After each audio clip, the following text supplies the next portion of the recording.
Greetings, this is Nobbler, and welcome back to the third episode of Adore the Quest. In the previous episode, we had just defeated Bikoro, and learned that it was not as easy as I thought. While my creatures are a little bit higher level for depth 2, it turned out that there was one error that really stood out in that fight against Bikoro. And if you watched last week's episode, you would have seen that I did not use any food to heal the Adorer. So, consumables, during that fight, I very well could have just eaten this cooked meat to gain 65% of my health back, and it would have made the fight a lot easier. So we're going to try to keep that in mind as we play through the rest of the main quest line here in this and future episodes. So without further ado, we've got our team ready to go, and this is the first time that we are going to step foot into the Ancestral Graveyard. We have 3 quests available. We can get fragments and particles, scale, which I believe we need for some artifact upgrades, and chest keys times 2. So we've got 3 turns left on this round, this quest. But let's, as always, take a look at the other zones to see what is available. A statue of Draknar. Ooh, those are very nice because that will give you a permanent upgrade to your creatures, but that means I'll have to battle Bikoro again. Plus we'll find a nature chest in that, so. Another statue of Draknar, as well as a 2+ pearl. Very nice. And for this we'll just need to defeat Kronger, the stone element boss.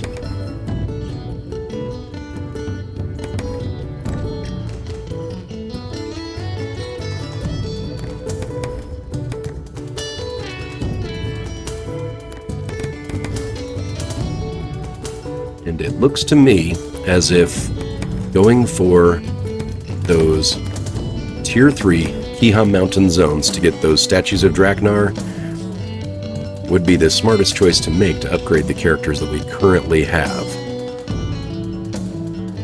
And we have, it looks like, 3 turns, which would give us 1 shot at the Ancestral Graveyard quests. I think perhaps a good option would just be to go for particles and fragments after we clear these 2 Draknar zones. So let's get started and try to get this done quickly. Just call me out in the comments if you see that I forget to use my food to heal during the fight with Bikoro this time. Here we go.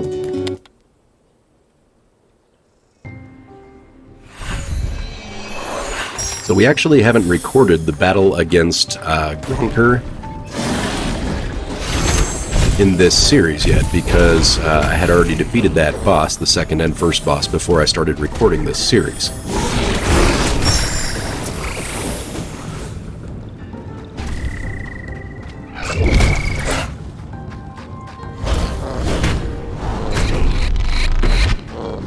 So hopefully this will give you an opportunity to see the mechanics of those. Ooh, here we have one of the creatures that you can mount.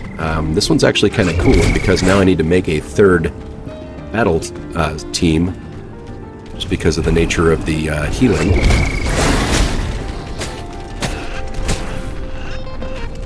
We are going to try to capture this beast.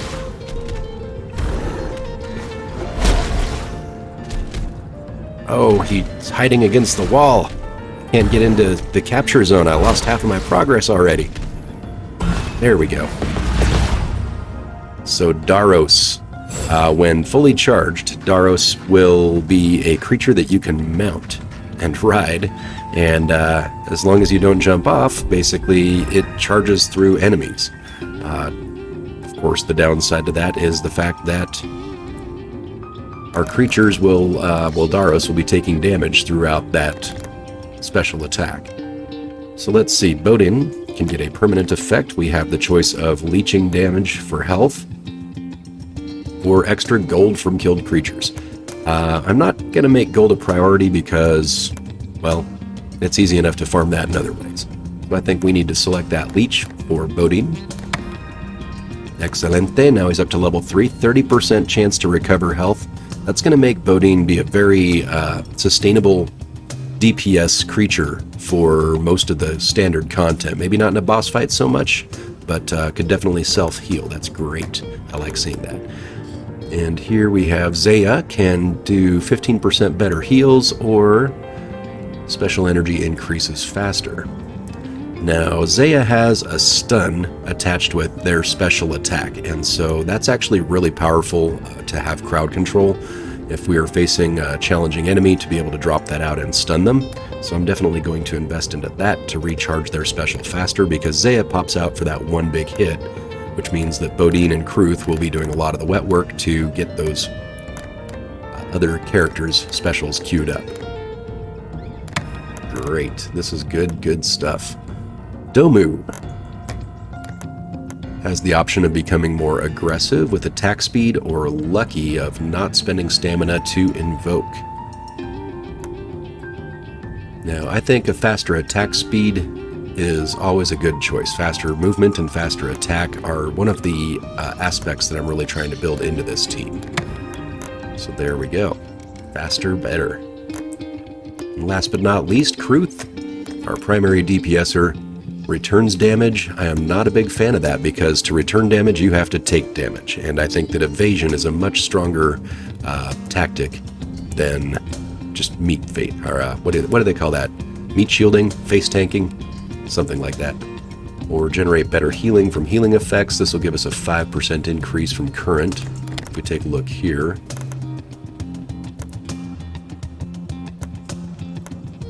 nope, I guess he doesn't have a single point in that yet. So the first point would give us 15% better healing. I think that'll be the way to go, because Kruth does take some hits. Great. Statue, thank you very much for those skill points.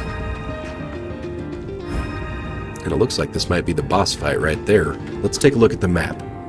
We can see that there's the red arrow indicating to the northwest, so that will be where the boss is. So we're going to check out this other zone towards the northeast first, because we do want to collect all the loot in this zone.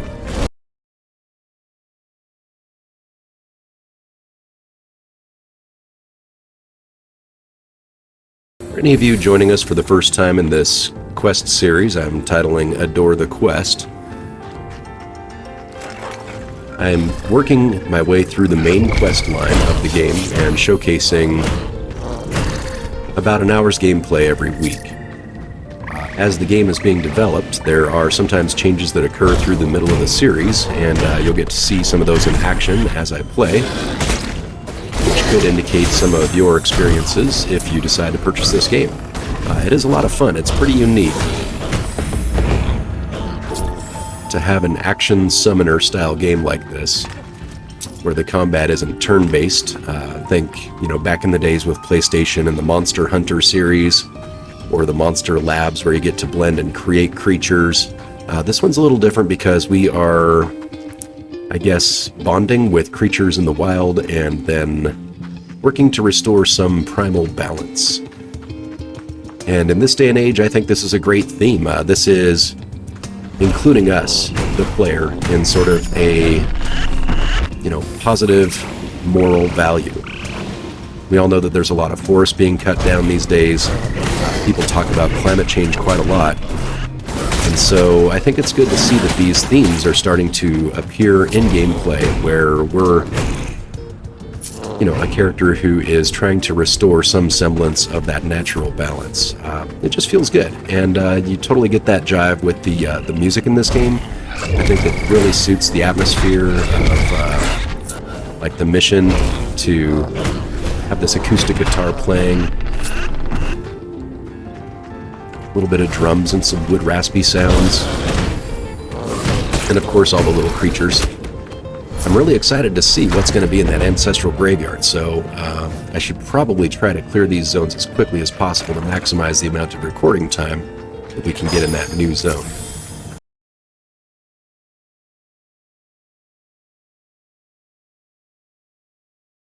I'm a little surprised that other players out there haven't recorded their content for the game Adore, because I know there are a ton of people playing this game, and a lot of people who have gone a lot further into the game than I have.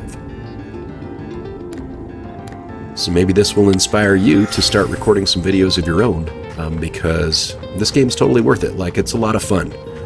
Easy to play, but it's got good depth as far as like how you can customize your team with different aspects of nature, arcane, mystic, or beast elements, and then how they synergize with one another using those elements. Not to mention how you give them traits. So each class, each creature gets its own traits that you can build up, some permanent, some based off of food. I just think that's such a dynamic way to create a game. It has enough depth that it will keep you engaged and you'll be able to play it your way.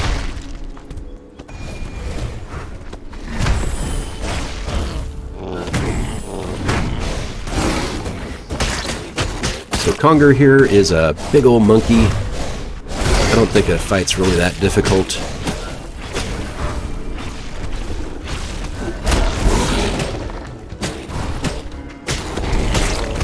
Just gonna let him beat on some of my characters so we can bring out our second string on the next fight.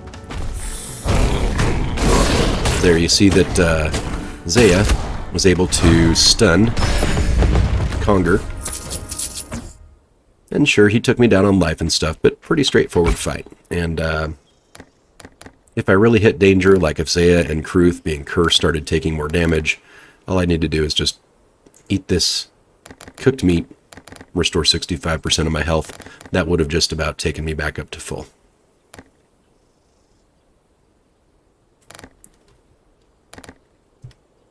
But I'm going to save that. They're going to need a full 2 rounds to complete their healing process.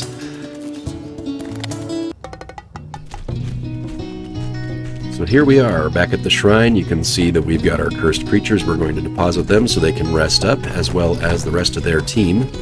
Odin and Domu will take a turn out too. Then we're going to take in our second team, which is a Mystic and Arcane balanced team. So that not only can we get them experience, but it gives our other team time to rest and recover their hit points. You'll also see here is Daros, for anybody who was curious what this creature does. Daros does 17 damage, so a really strong hit. If we compare that to, say, Zaya, the deer-like creature,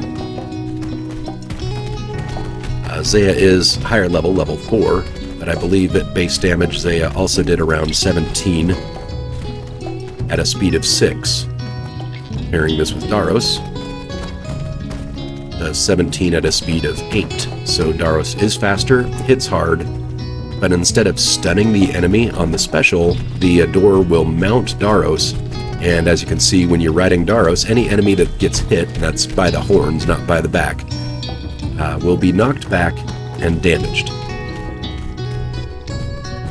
So that will be an element of my third team. So it looks like we're starting to get the pieces for another beast and nature team with Nira, Daros, Bakis. But we'll see what's coming up in the next zone, the Ancestral Graveyard, after we clear one more level in Iha Mountains. Now you'll notice the Adorer has returned to 100% health, so I don't need to eat food between battles to restore those hit points. But we are going to talk to Bikoro's sister here, Bayina, see what is the dish of the day. Cooked meat with root. So an inexpensive meal, that's like a tier 2 food at 60 coins or 60 gold. And it only restores 40% health, so sort of a light meal. Could also try to cook some of our ingredients together because I think, yep, the mushrooms are disappearing after one more round, so if we don't use it, we're going to lose it. And if we mix that with a insect, now we get +2 leech, +1 toughness. This could be some good food for one of our other pets to give them some traits. And then we'll have a choice of a mushroom that gives us damage reflection, or holy berries that gives us some divine protection. And I think reflector is always the smartest move, because what I usually do when I cook these foods is I try to stack up the traits, at least for lower level creatures, because they don't have any statues of Draknar that have given them permanent points yet. So we're going to go ahead and cook that up. And don't forget, once you cook the food, you have to pick it up. And I believe everybody on this team already has some good food. So what I'm going to do is switch this team one member out with Daros, so we can get Daros something solid as a tank-like creature.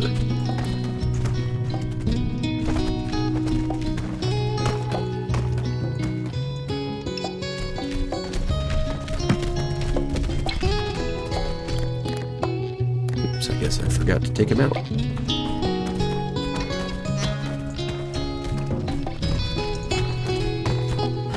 There we are.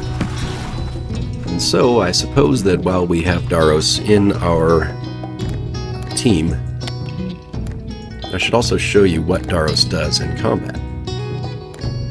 So here we have the insect kebab that we just cooked. We're going to select it in the menu and then feed it to Daros to give him maximum health, lifesteal, and damage return. So Daros becomes sort of a tank for us. And to showcase his abilities, here I'll summon Daros so you can see how his attacks look with the special. Mounted Daros, and using the mouse, not the arrow keys, so we no longer use the arrow keys for movement. Once we've mounted Daros, he just goes to where the cursor is located. And you can see at this point, he's no longer damaging the enemies. So there's a limited duration for how long the attack will last, so it isn't just an infinite attack. But you do get to ride Daros around, getting yourself a little faster movement to get from one place to another quickly. Daros' standard attack, you can see there, is just to go out and get one big strike against the enemy. He's quick to get out there, pauses slightly after the attack. Not a bad battle beast. I did previously have a Daros from earlier in the game. I think it was only level 1, and I did not have a need for Daros at that time because I didn't have enough slots opened up to start building my team. So something you should start working on early in the game is getting your slots unlocked on your teams.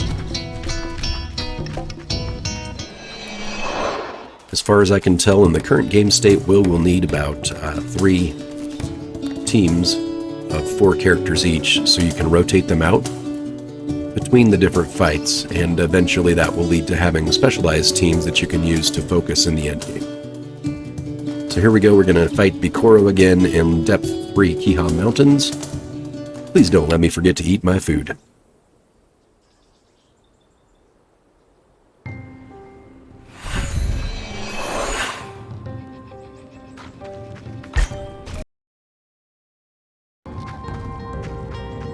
How do we get down to that Shrine of Draknar? I really want to get those trait points for the Mystic and Arcane team. There it is. So with Felwyn, no trait points. Oh, I see. They're gonna need one more statue of Draknar to be adored before they'll have enough trait point experience to get that next trait. Abu, however, is ready to gain a point. Damage reflection or benefit from healing. Neither of those are really good choices, so we're going to cancel that out again. I think in the last time we looked, we had those same choices, and I said the same thing to see if, after we get another point, if those options would remain the same. And so we're going to keep experimenting with Abu to see if those options change after Abu develops 2 trait points, or if those choices are going to remain the same as Reflector and Healthy. And what that will reveal for you as a player is the knowledge that these creatures do or do not have a static tree of traits. So do they progress along a predetermined path of traits, or is it randomly generated?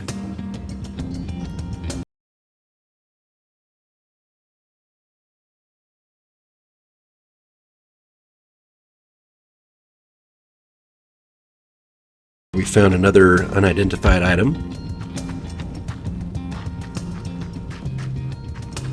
We'll have to identify what that is once we get back to town after we complete this level.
Something else I noticed in the previous fights against this character, this Bikoro guy, is that he will summon enemies that will try to attack me or my guys.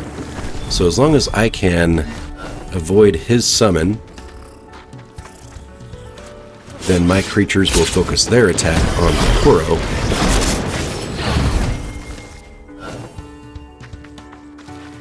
And one of the problems that I had before is that when you take Bikoro's creatures down to 0 life, they still attack and do damage. So Bikoro is also in a door, and that Bikoro will... Oh, see? Look at that. His creatures are damaging my creatures. He's summoning at a higher frequency now. It's turning into a real battle royale.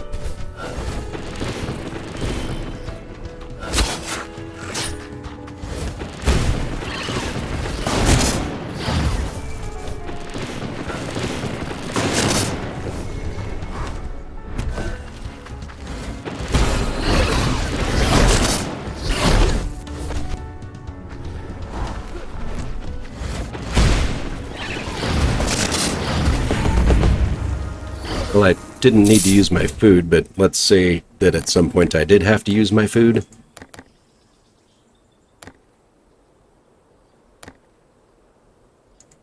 Let's go ahead and put that onto Zarki. Zarki is currently cursed, and these berries can be used to purify a cursed creature, and if applied beforehand, prevents the creature from being cursed. So let's use that on Zarki so you can see that it removes that cursed effect and restores some health. We'll see if it wipes out those traits. It does not. They keep their traits. How interesting. So it looks like if the food that you give them doesn't have new stats on it, like toughness on this firefly, then it will just heal the creature. That's very good to know. So we're going to save these meats. We've still got 3 plays before those expire.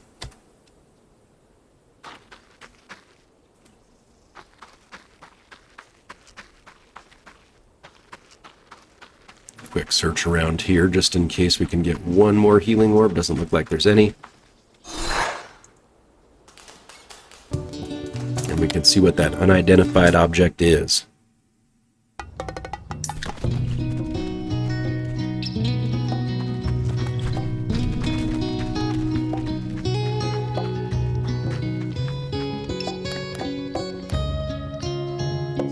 Not an Ador's rune.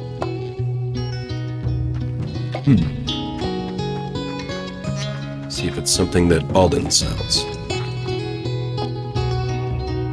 There it is, the Moon Artifact. When the Ador has less than 50% of their maximum health, creatures deal 20% more damage. Pretty cool.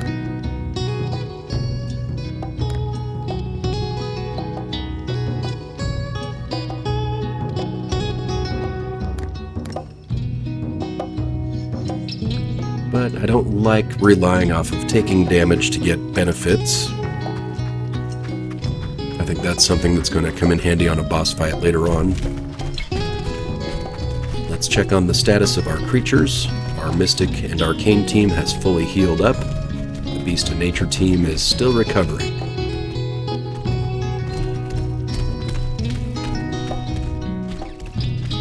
So I think that we will continue on with the Arcane and Mystic team for our first steps into the Ancestral Graveyard.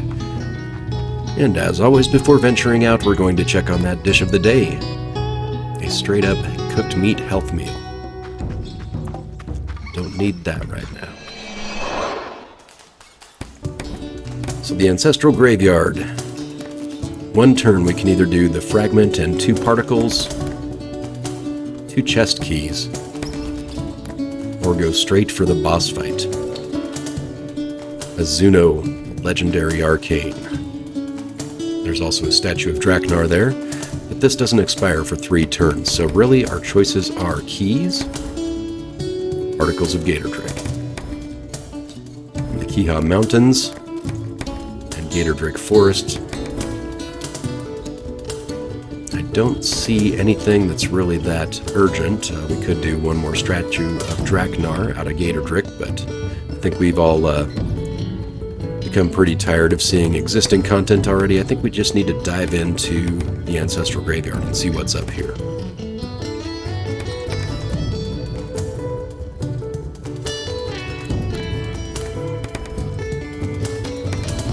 I think at this point the fragments and the Particles of Gatordrake, as well as a scale, I do know that I need another scale, would be the priority for that 1 turn expiration.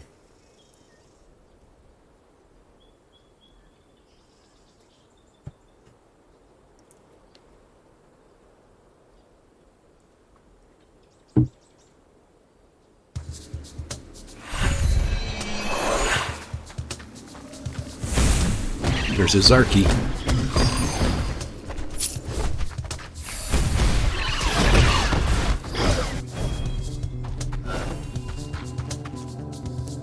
Particle of Gatordrake for us. We'll take that. So now we're up to 2. Good. And there should be 1 more particle in this zone for us to acquire.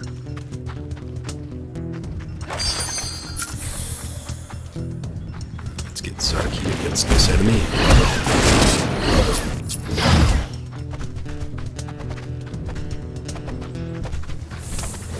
I do like this zone. It's got these giant stone structures that are either bones or old ruins of some kind. What do you think? Are these giant bones natural formation, or were they carved by someone? Here's a new creature I've never seen before. We'll have to capture one of these if we see one again.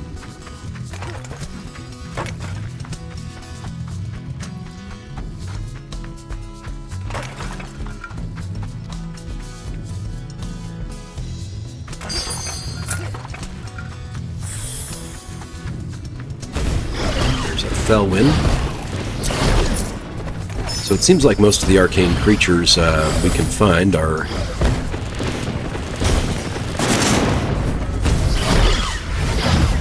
available in the Ancestral Graveyard. That one that we just defeated was another creature that you could mount and ride around.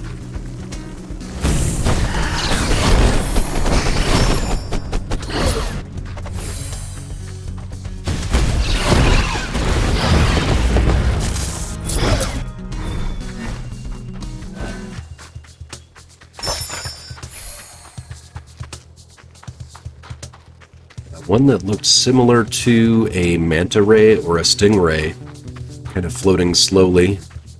Curious to see what that one is. We'll have to capture one if we see one.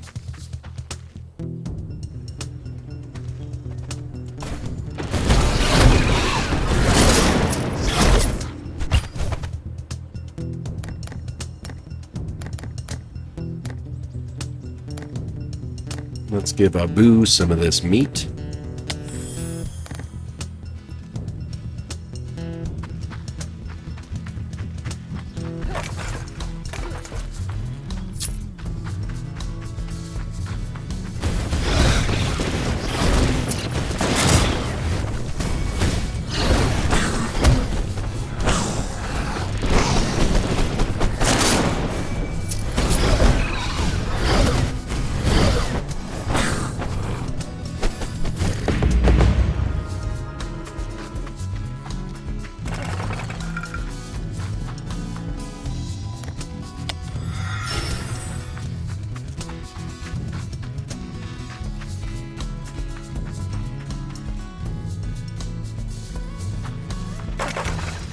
I think I'm starting to really see how this game would flesh out in endgame, where you would want to use creatures from several different aspects to get the full benefit of a team.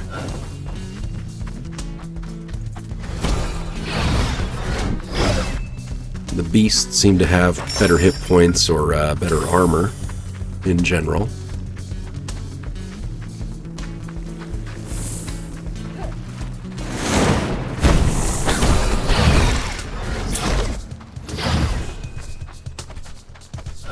And it's kind of getting to the point where the main DPS just aren't going to be able to take enough hits.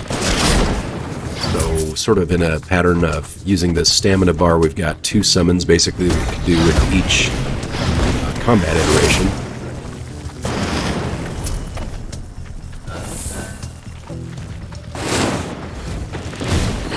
It would make sense to use a tank along with a high DPS creature as sort of a standard team.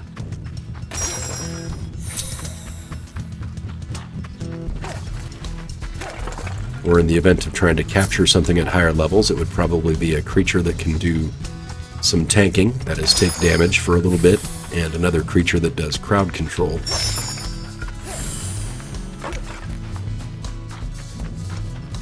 Pretty exciting thinking about what it's going to look like.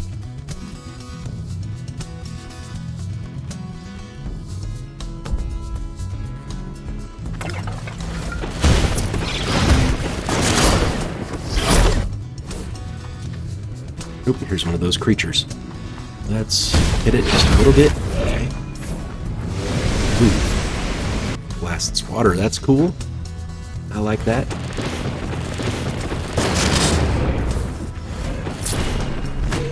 Ah, now we're getting swarmed. I have to fall back.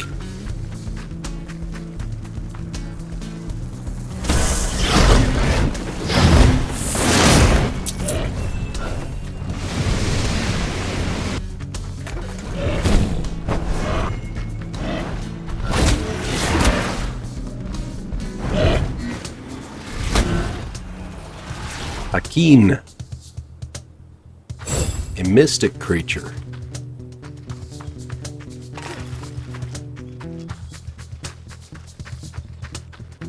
Looks like they named that one with a little play off of the word aqua. Hakin, Aquin.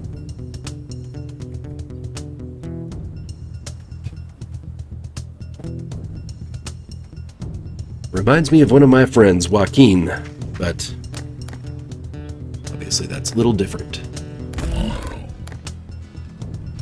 Let's see. Akin. Where is Akin?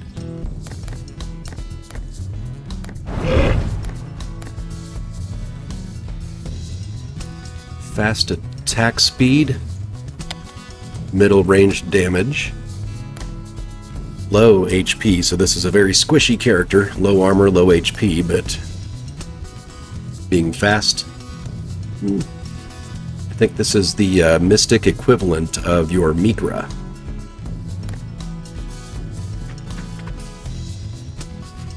So that's another one that we've unlocked for our bestiary. I think the last enemies were down this way.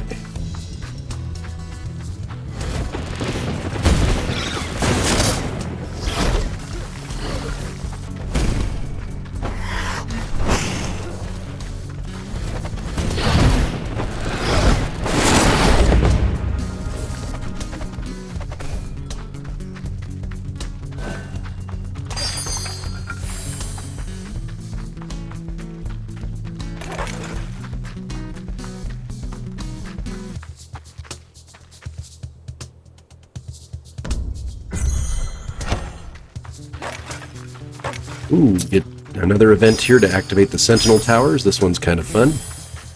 We have to bring an orb back to a receptor.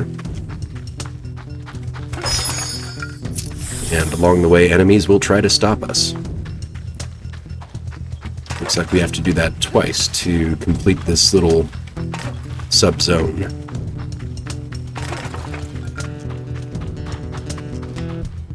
So Grin is going to be a huge asset here because he has a long duration of summon, so when I put him out, he's going to be able to just beat everything up that comes out. Super helpful in a situation like this.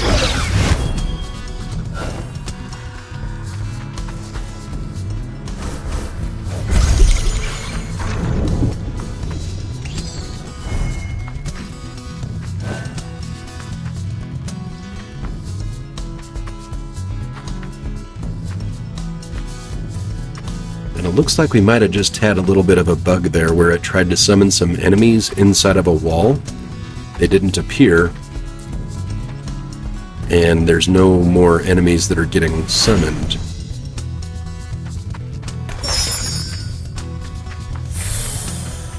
So we'll see if we can replicate that bug on the second walkthrough of this Sentinel Tower energy orb.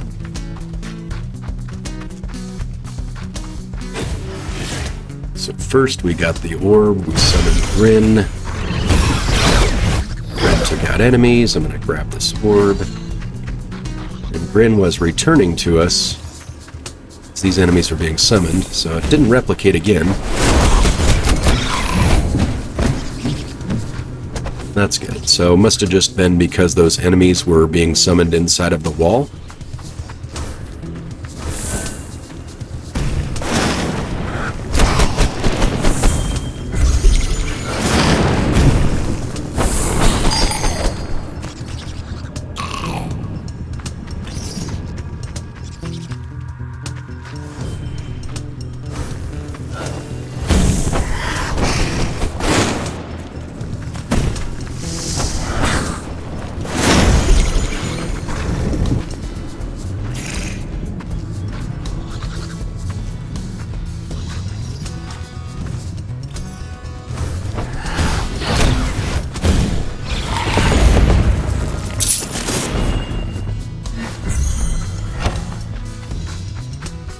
We miss any zones here.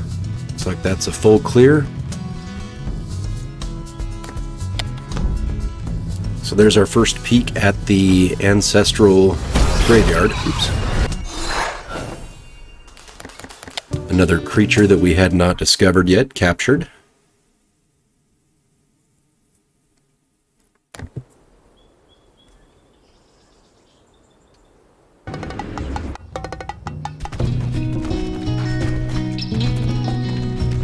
And our primary team is now fully healed up. And we'll need to start considering what do we want to build our next team like. So what's that third team going to look like? Deposit Abu, Deposit Zarki, Deposit Felwyn, Deposit Grin. And we're going to do some playtesting on the straw dummies using Daros, Mira, Akiz, and Akin.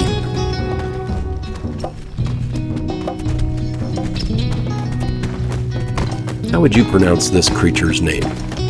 Aquin? Akin? Aquin?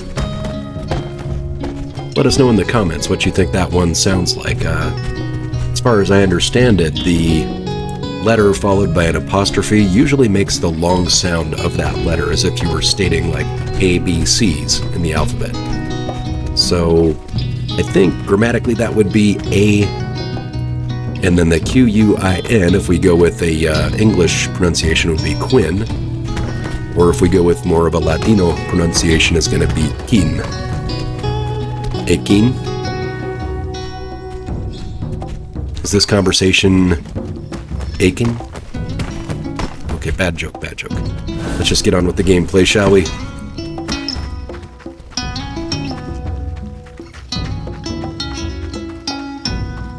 So first we're going to arrange this team so that Bakiz is going to be our primary as a tank. Daros will be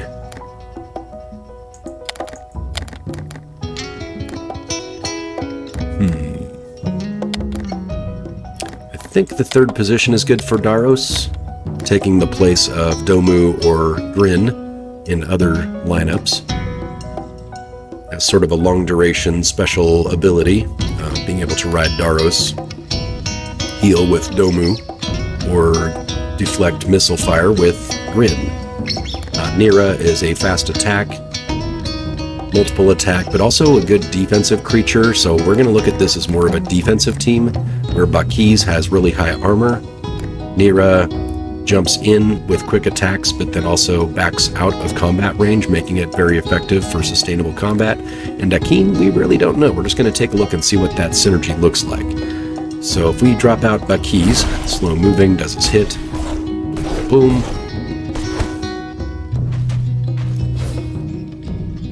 There's Nira, jumps in, hit, back off, and also poisons the enemy with the special.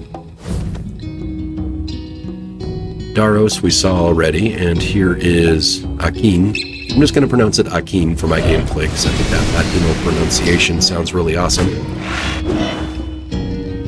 I'd imagine Portuguese might have a similar pronunciation of that name as well.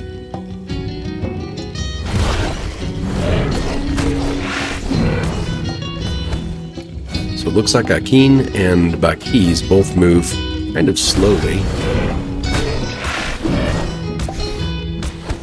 Akin hits twice, Bakis hits multiple times, so taking 50% of the health off of the straw horse when used together. That's pretty solid, especially because Akin returns back to the Adorer before Bakis finishes their attack. So you could summon Bakis, then summon Akin. Akin will retreat to safety before Bakis is done, meaning that Bakis will mostly take those hits. So I think a stronger strategy here is going to be to use these two, Bakis and Akin, as my 1 and 2 mouse buttons. Daros as sort of the ace in the hole, and Nira when everything else is kind of falling apart. Nira is a good standalone, able to evade attacks and also jump in and out of combat to do some damage. So I think I like this lineup, but I will have to play test that a little bit on my own, maybe off camera, so it's not it's going to bore everybody to death as I try to level them up and get better at playing with those particular units. Now we're going to stick with what we know best as we go a little deeper into the Ancestral Forest for at least one more level.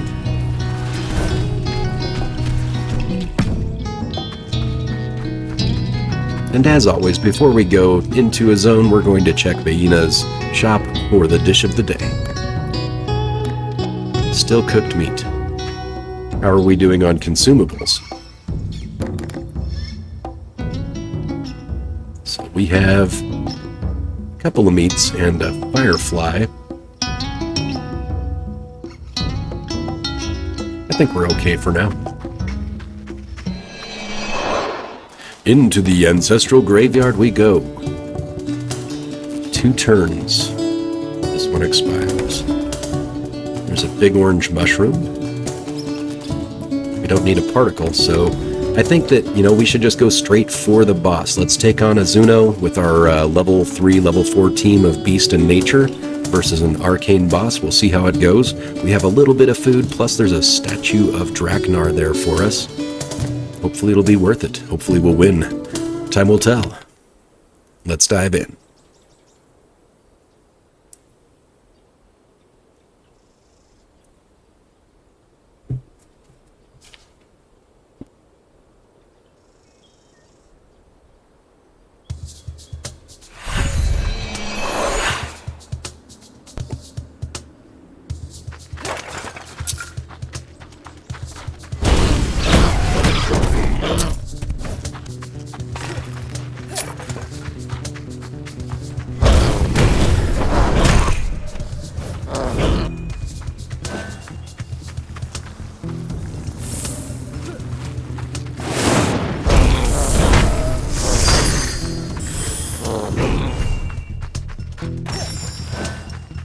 I suspect that with this team, because we are having just recently given 1 trait to each of these characters, that they're just going to get some experience out of this.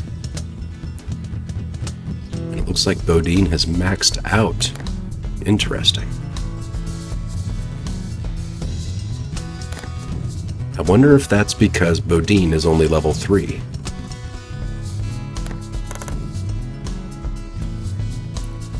But Zaya gets another point. I was wrong. They actually got a full trait point out of that shrine, which is pretty cool. We have a choice of increased movement speed for Zaya, awesome, or increased damage against armor, not so awesome. We're definitely going for that movement speed. Getting Zaya in there to hit big, quickly, that's awesome. Next up with Domu, we have a choice of evasion or leech.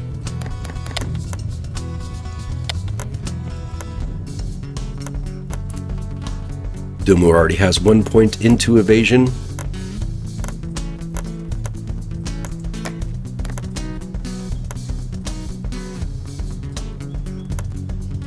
Or a 10% chance to recover health. Well, Domu's special is a healing ability, so I think putting that into evasion, keeping Domu alive a little bit longer, is going to be the key in our fights.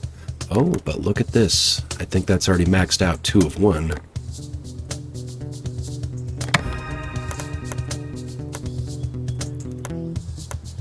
Interesting. So you can limit break with the stat food, I guess. So what this is telling us is that we have 1 point dedicated into this, 2 points active. Okay. And Kruth.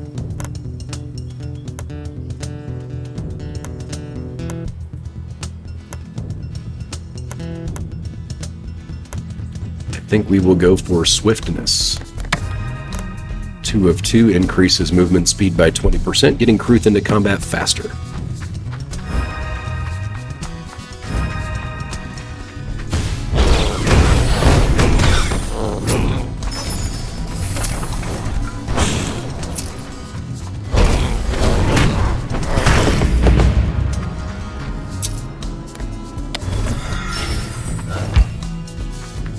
Now, the developers had mentioned in their recent update that the expeditions, previously that is the only place that you would find the Shrines of Draknar to adore them and get the trait points for your creatures.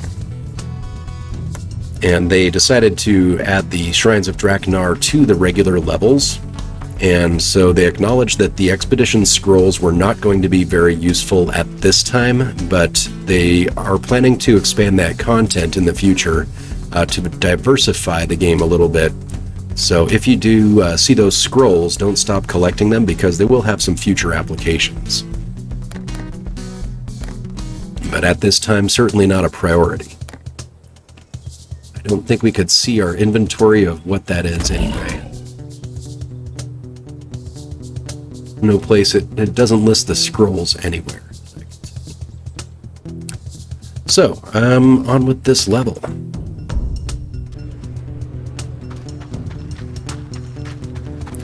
Bait out these attacks from the Felwinds, because those whirlwind attacks are pretty damaging to my characters. They get caught in that little tornado.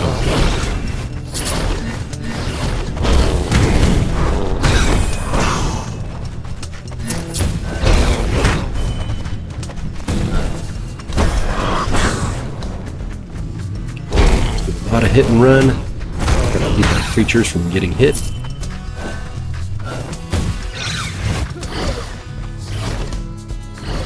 And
That was bad timing on my part. I summoned out Kruth just as that lightning strike went off, and it caused a lot of damage to Kruth.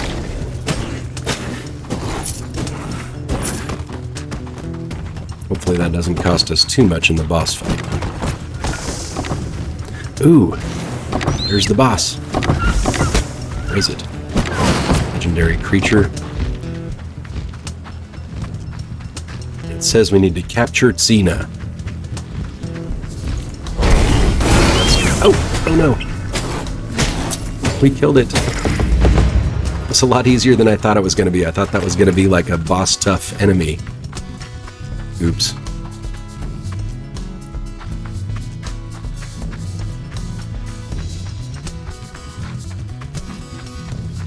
Guess it helps if you read the quest. The boss was the fox, or something that looked like a fox. Azuna, I think the name was. So maybe we'll get lucky and there will be one more of those Xena creatures. If not, then we're just going to have to replay some content and try to capture it.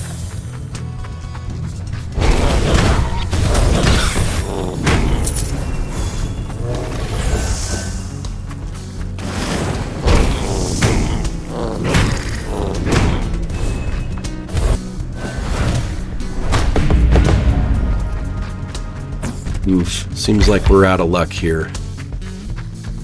Did find another artifact, that's cool. We'll check the shop after this level to see what that is. But we're gonna have to try to play the level again to find another Xena.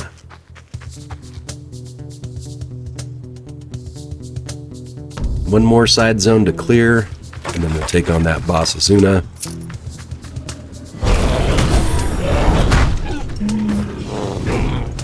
How we fare against the arcane power of a legendary creature.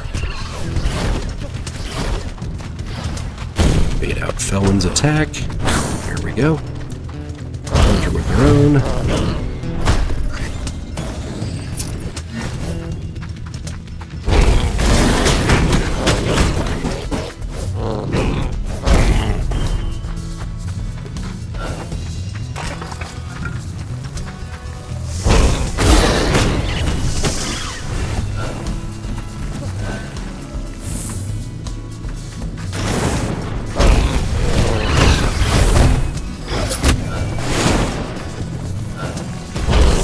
Targeting is a little tricky in this game because sometimes it will make your creatures attack just the absolute worst enemy that they could have chosen in a fight, failing to interrupt powerful enemy attacks if there's more than one enemy on the field. So I think in the future, if there was any targeting options added, it would be pretty helpful to see something that you could select the enemy that your creature is targeting. For example, if we summon the creature out, you can see that there's that directional arrow, and maybe to use that to designate the target, there could be some highlight added to the game where you would know which enemy you are targeting with your creatures. And that would prevent some of the damage that we take inadvertently in fights against multiple enemies.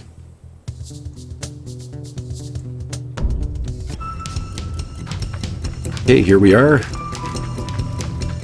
See, Azuna looks more like a deer of some kind. Summoning stars on the ground. I'm just going to start off going heavy DPS here.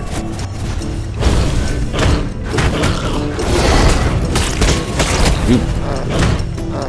A series of attacks that are pretty potent. It is rough.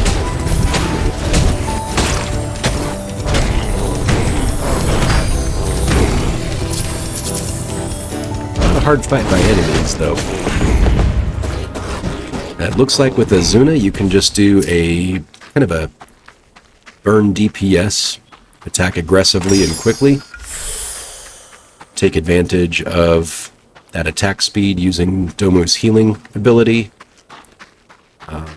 Zaya actually came out of that fight with increased hit points, as did Kruth. Bodine took a little bit of damage.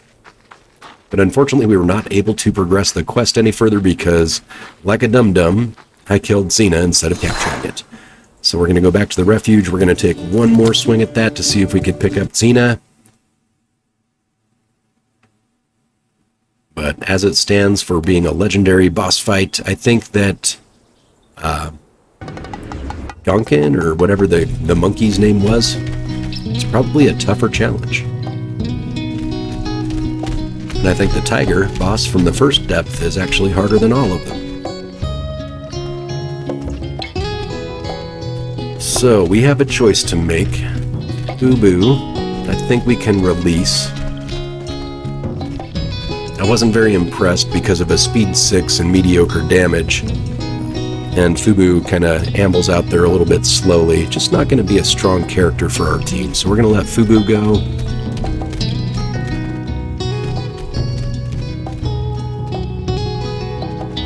So that way when we capture the Xena Owl, we'll have a slot for it.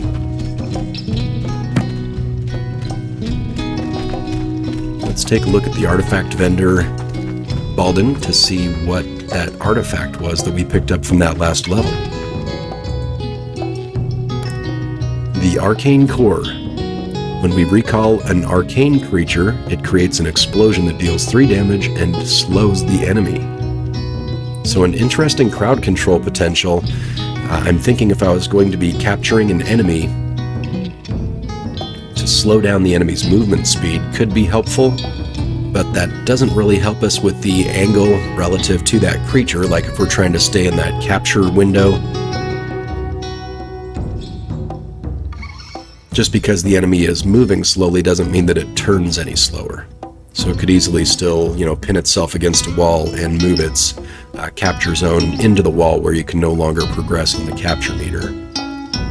And as far as damage, only doing 3 damage, that's not huge, unless you were taking on a lot of enemies, and that's just not really that wise, I think. To fight multiple enemies, maybe if we go to a lower level zone someday, we could use that for some mass farming. And so we'll see you next week with another episode of Adore the Quest. Thanks for watching. Bye for now.